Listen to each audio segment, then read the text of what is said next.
Hi Aquarius, welcome. Tingnan natin kung ano yung mensahe sa'yo. Be open-minded po, hindi po halos lahat makaresonate, kaya piliin nyo na lamang. And thank you nga po pala sa mga nag-subscribe, lalo-lalo na sa mga bumabalik. Marami pong salamat. Give me the message for Aquarius.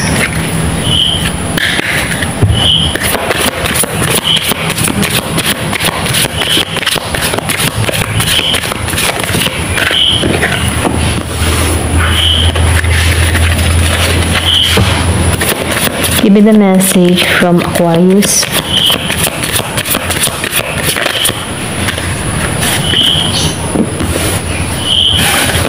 Give me the message for Aquarius.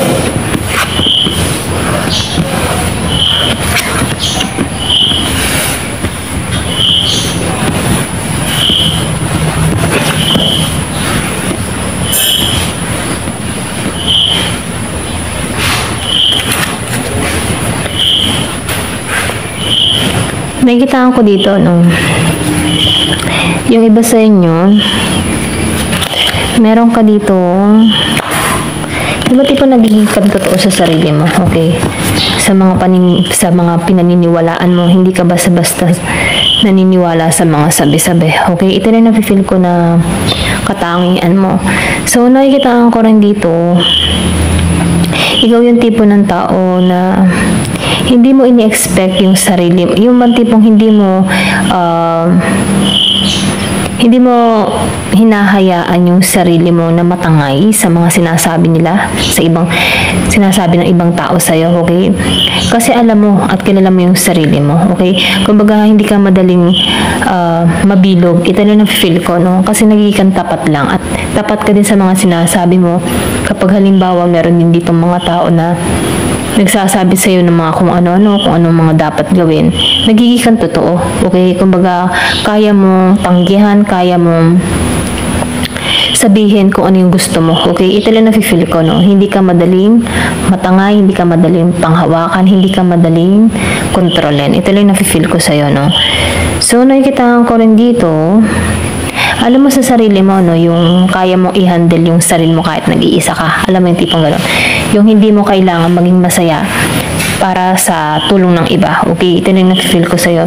Kumbaga, once na ikaw ay nalulungkot, kaya mong, tanggalan to. Kumbaga, nagiging aware ka dito, okay? Kasi alam mo sa sarili mo na kahit ikaw yung nag-iisa dito, no, at walang dumadamay, alam mong merong dumadamay sa'yo, kundi yung sigada, no? So, nafe-feel ko dito yung iba sa inyo religyoso, Christian, Katoliko, no? So, nafe-feel ko dito na positive ka okay? Ito rin nakikita ko. Masyado kang positibo na kung saan yung iba hindi na makaya ikaw, okay? So, nakikita ko dito yung positive mindset mo na kung saan alam mo sa sarili mo na hindi ka pababayaan dito, okay? So, nakikita ko rin dito, marami ka ng kinaharap na pagsubok, So, nakikitaan ko din dito na yung mga pagsubok na kinaharap mo, nafe-feel ko dito na marami kang natutunan dito, okay, sa mga pagsubok na to. Kumbaga, nakikitaan ko dito na ikaw yung tipo ng tao na kaya mo sumabay sa kahit sino, okay? Kaya mong makisama, kaya mong may kasama at wala. Ito lang nafe-feel ko, no? So, nakikitaan ko rin dito, yung iba sa inyo, meron kang tao dito na pwede rin sa katrabaho, sa karelasyon, sa kaanak, or kung sino man yung may gawa, or kung sino man yung may atraso sa'yo, no? Nakakaramdam to ng guilty or gusto nitong humingi ng tawad sa'yo. Pwede rin sabihin, matindi yung atraso sa'yo, no? So, nakikitaan ko dito yung paghingi ng tawad, okay? So, nakikitaan ko dito, meron dito magpapahayag ng kanyang saloobin, ng kanyang nararamdaman, Pwede rin sabihin, meron ka ditong tao na nagkaroon kayo ng misunderstanding, So, nafe-feel ko dito na tutungo to sa'yo, okay? Hihingi to ng tawad sa'yo. Ito lang nafe-feel ko, Give me the message. Ano pa yung mensahe?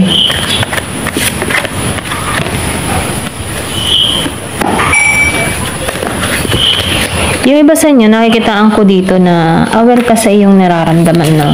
Kumbaga, malakas yung kumbaga, halimbawa, kapag hindi na makakabuti or kapag halimbawa nakakaisip ka ng mga negatibo, tinatanggalan mo na to. Kumbaga, nagiging kang alerto sa iyong feelings, sa iyong emotion, okay? Kung papapasukin mo ba to, kung sasakupin mo ba to, ganun, ano. Once na nakakaramdam ka na ng lungkot, tinatanggalan mo na to. Ito na yung nakikita ko, no? Kasi nafe-feel ko dito, ikaw yung tipo ng tao na masayahin eh. Kumbaga, nakikita ko dito, nakakahanap ka ng saya, okay? Kahit sa mga munting bagay, ano, or kahit halimbawa may nagbigay sa'yo ng maliit na bagay, nagiging kang masaya dito, no? So, na-appreciate mo to. Ito yung nakikita ko. So, nakikita ko yung light sa'yo, or pwede rin ikaw yung pinaka nagbibigay ng saya sa pamilya, okay? So, nakikita ko dito, yung tipo na kahit maraming pagsubok ang pamilya, binibigyan mo to ng pag-asa na huwag susuko, ganun, okay? Pwede rin sabihin na ikaw yung tipo ng tao na matured. So, nakikita ko rin dito, no? Kumbaga, yung sinabi ko nga kanina, nagiging kang yung nagiging kang alerto sa iniisip mo, no? Nagiging kang aware sa iniisip mo. So, kapag may mga negatibo nang pumapasok, kiniklear mo yung mind mo, okay? Dito sa last quarter mo in Gemini. Kumbaga, nakikita ko dito, aware ka sa iyong nararamdaman. So, napipil ko dito, hindi mo hinahayaan na maapektuhan ka ng mga bagay-bagay, mga negatibong sabihin, gano'n. Ito lang napipil ko sa'yo, no? So, malaki yung mga pinagbabago mo, malaki yung inaayos mo sa sarili mo. Ayan. Kasi kaya ikaw ay nagiging klaro sa kaisipan mo. Tinitingnan mong maigi kung ito baga ay totoo or baka mamaya ito illusion lang. Kumbaga nakikita ko yung realidad sa'yo, okay? Ito na-feel ko sa'yo, no? Kumbaga, nagiging kang matalino sa isang sitwasyon na kung saan, ano, kahit may mga sinasabi ang iba sa'yo or may mga kwento-kwento, napipil ko dito na hindi ka basta-basta nagtitiwala or naniniwala, ano, sa mga sabi-sabi hanggat hindi mo to nakikita or meron kang nakikitang proof, okay? So, napipil ko dito, hindi ka madaling maloko, okay? Kahit na halimbawa meron nagbalita sa'yo ng kung ano, ikaw ay chinecheck mong maigi. Ito rin nakikita ko, no? Mapag-observe ka na kung saan, ano, matalino ka, okay? Ito lang nafe-feel ko. Ikaw yung tipo ng tao na matalino, okay? Give me the message. So, nakikita ko rin dito, meron ditong magandang magaganap sa'yo. So, nafe-feel ko dito yung panahon na marami kang problema, kung meron kang dinadaan or meron kang nararanasan na pagsubok sa buhay, no? Meron dyan light na parating, okay? Merong blessing or pwede rin sabihin na meron ditong offer sa iba, okay? Kung wala kang trabaho, no?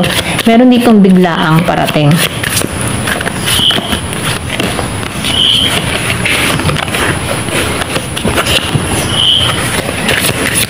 So, nakikita ko rin dito, yung iba sa inyo, merong reunion.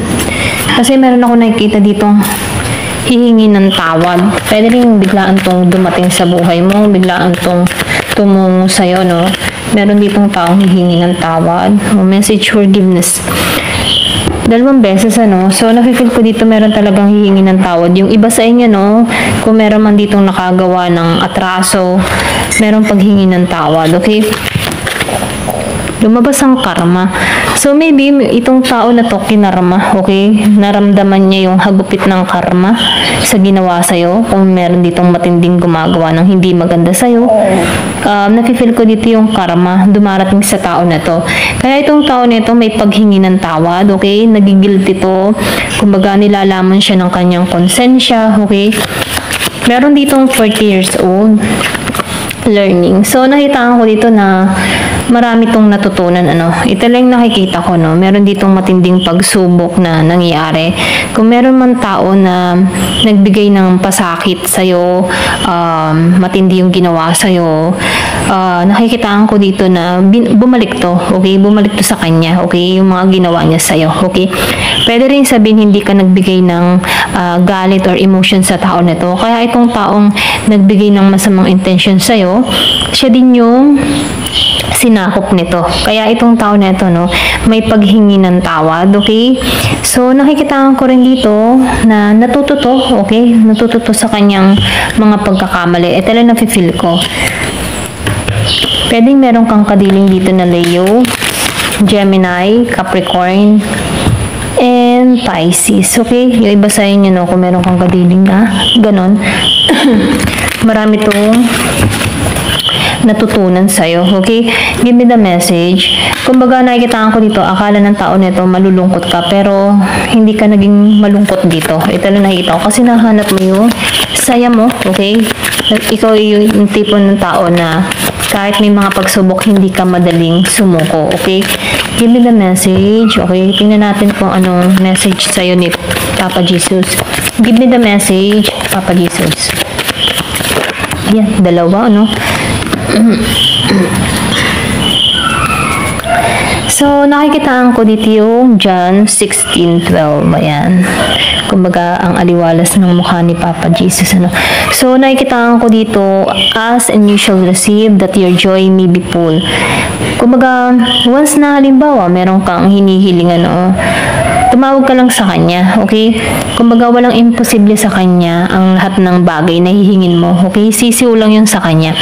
Kaya mainam kapag meron kang gustong mangyari, gusto, or yung alam mong makakabuti, kumbaga ibibigay niya yung makakabuti para sa'yo, hindi yung makakasama sa'yo, no?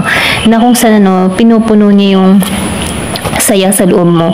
So, kung ano man yung kahilingan mo, i-ask mo sa Kanya at ipagkakalob niya dito, okay? So, meron ditong John 10:11, okay? So, meron dito, I am the good shepherd given his life for the sheep. Kumbaga, siya yung tipong mabuting pastulan. Kumbaga, binigay niya yung buhay niya sa atin para sa, kumbaga, no, yung bang tipo na, di ba, si Papa Jesus, ibinigay niya yung kanyang buhay para sa ating mga makakasalanan, ano. Kasi mabuti siyang pastulan. Kumbaga, ayaw niyang mapahamak ang lahat ng kanyang pinapastol, okay? So, itong si Papa Jesus dito, kung ano man yung hingin mo, ipagkakalob niya, okay? Kasi yung kanyang buhay ipinagkaloob niya para sa atin. Ano pa yung hihingin mo, no? So, nafe-feel ko dito, ginagabayan ka niya dito, no, sa mga direksyon na gagawin mo, sa mga path na gagawin mo. Kaya mainam, ano, minumukahi dito na kapag ikaw ay parang nahihirapan na sa isang sitwasyon, naliligaw ka na, tumawag ka lang sa Kanya, okay? Kasi siya yung magbibigay sa'yo ng ikagugusto mo at ikasasaya ng puso mo. Ito rin nafe-feel ko, no? So, mas may naman, no? Once na may mga problema, pray ka lang kay Papa Jesus, okay? Nang sa ganun, ano, maging masaya, okay? So, nakikitaan ko dito, no, kung ano man yung ikasasaya mo, ipagkakalob niya dito. Maliban na lang kung, ano, no, depende yun sa Kanya. Kung halimbawa ay, may time kasi din na, kahit gusto natin, hindi niya ipinagkakalob. Kasi, pwede rin hindi niya yon inaprubahan, ano. So, mainam, magtiwala ka na lang kay Papa God, okay? Ito lang yung mensahe. Ayan. Thank you for watching. Love and peace.